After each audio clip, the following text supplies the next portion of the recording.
ओम नमः शिवाय। आज हम शतरुद्र संहिता का अध्याय 16 से 18 शुरू करने जा रहे हैं। शिव जी के महाकाल आदि 10 अवतारों का तथा 11 रुद्र अवतारों का वर्णन।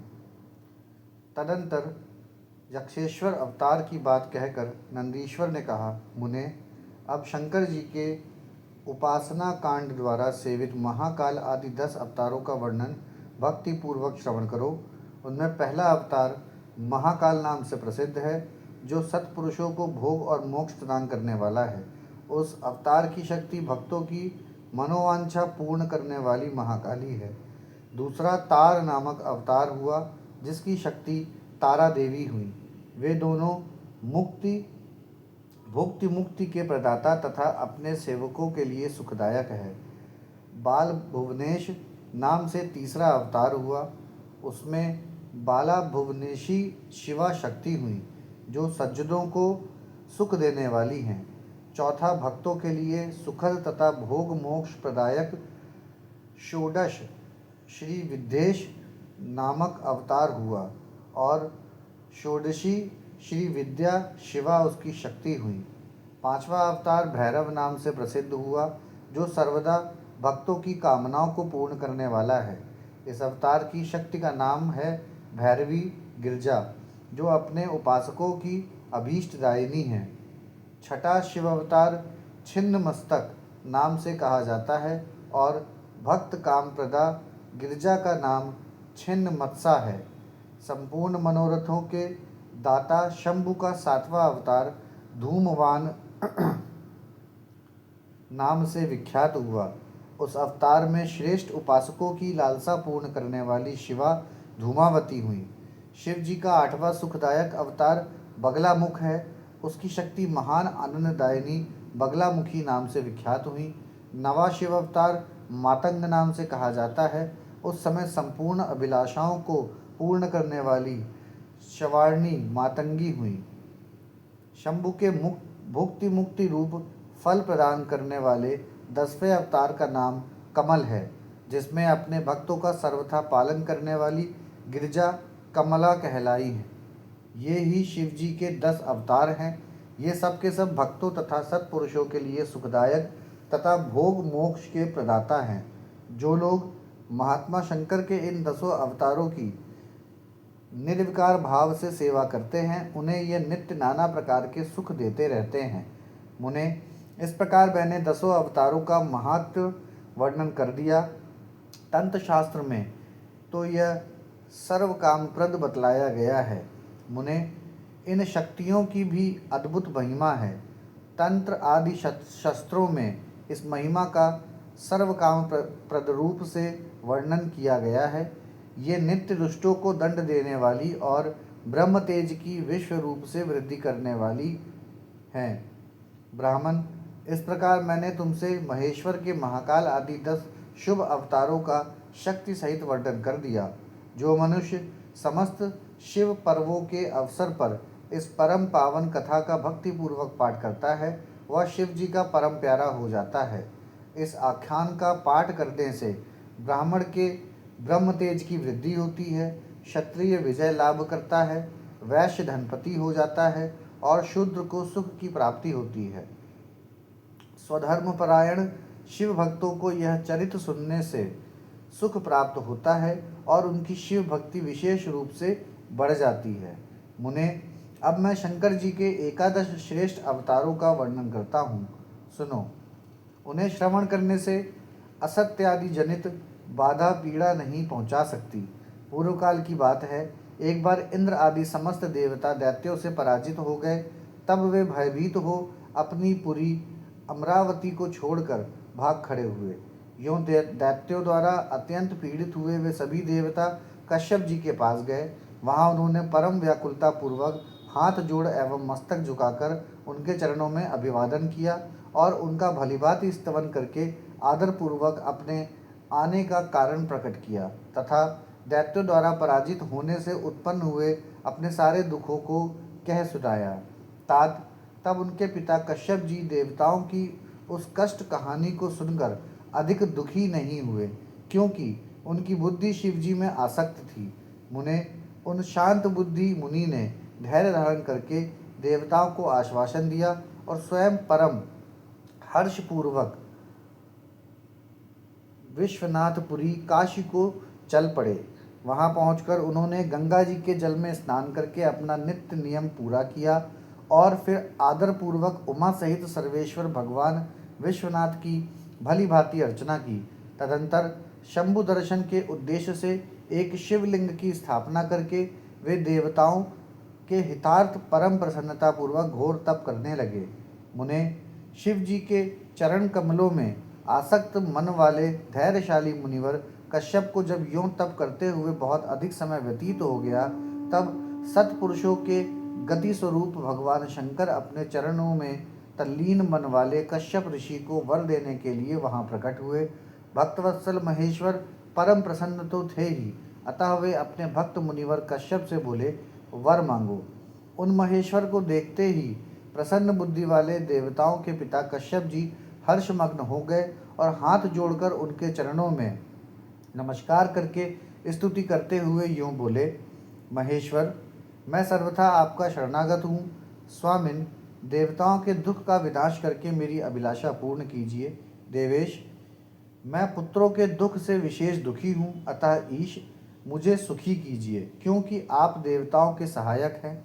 नाथ, महाबली दैत्यों ने देवताओं और यक्षों को पराजित कर दिया है, इसीलिए शंभो, आप मेरे पुत्र रूप से प्रकट होकर देवताओं के लिए आनंददाता बनिए।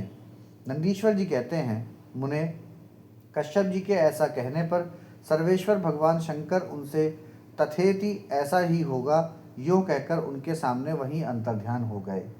तब कश्यप भी महान आनंद के साथ तुरंत ही अपने स्थान को लौट गए। वहां उन्होंने वह सारा वृतांत आदरपूर्वक देवताओं से कह सुनाया। तदंतर भगवान शंकर अपना वचन सत्य करने के लिए कश्यप द्वारा सुरभि के पेट से 11 रूप धारण करके प्रकट हुए। उस समय महान उत्सव मनाया गया, सारा जगत शिवमय हो गया। कश्यप मुनि के साथ साथ सभी देवता हर्ष विभोर हो गए।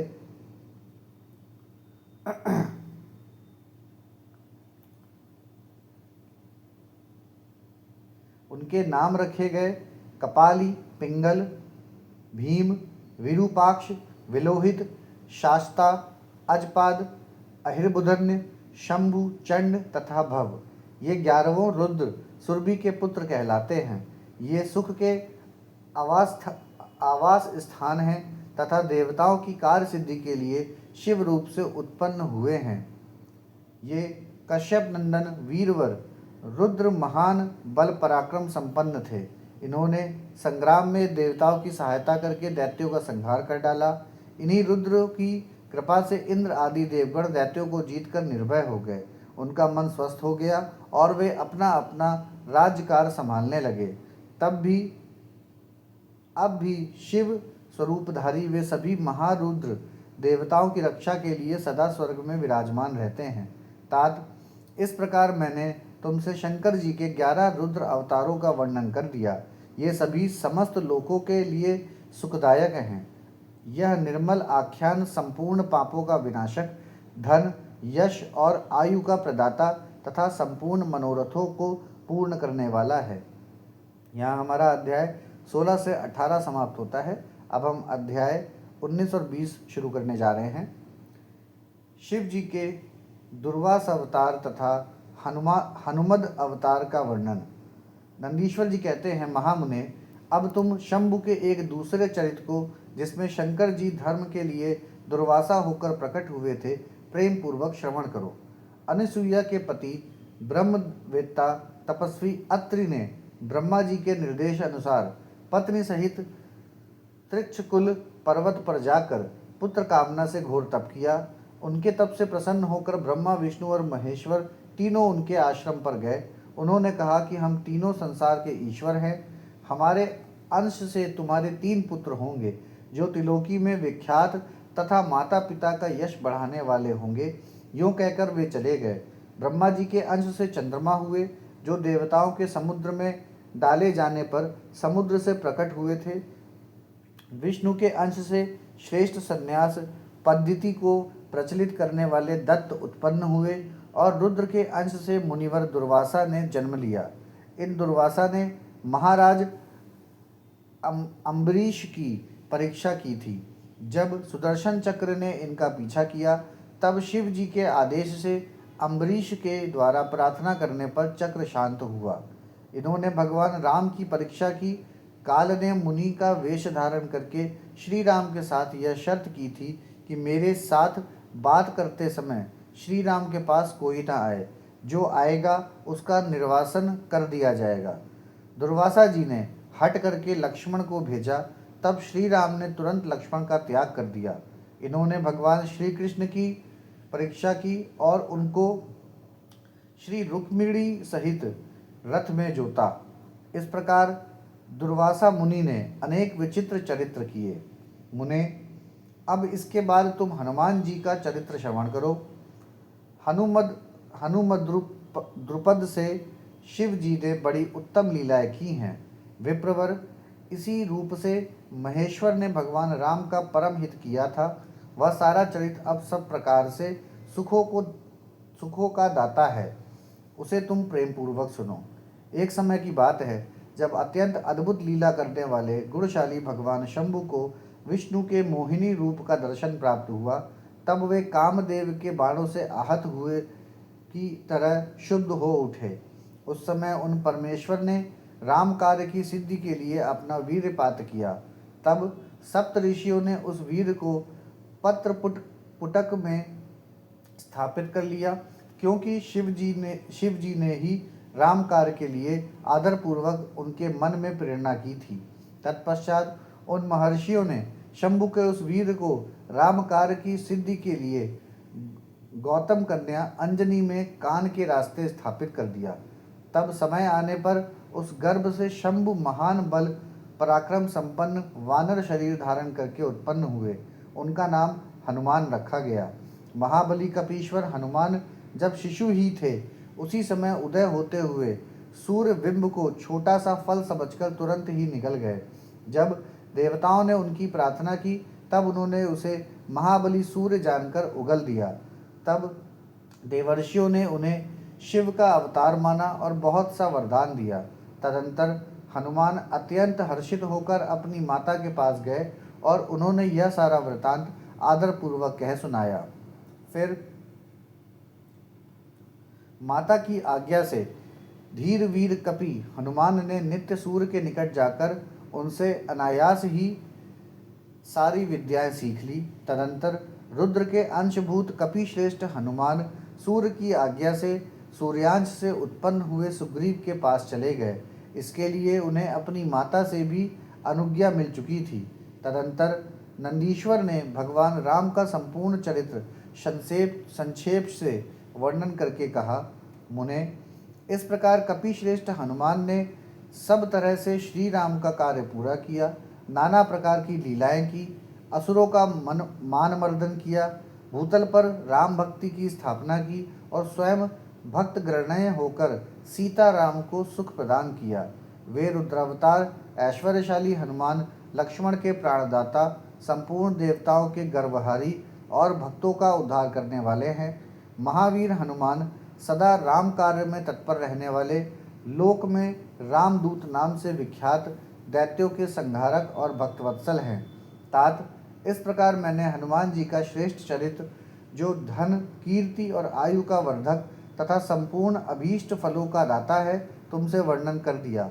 जो मनुष्य इस चरित्र को भक्तिपूर्वक सुनता है अथवा समाहित चित्त से दूसरों को सुनाता है, वह इस लोक में संपूर्ण भोगों को भोग कर अंत में परम मोक्ष को प्राप्त कर लेता है।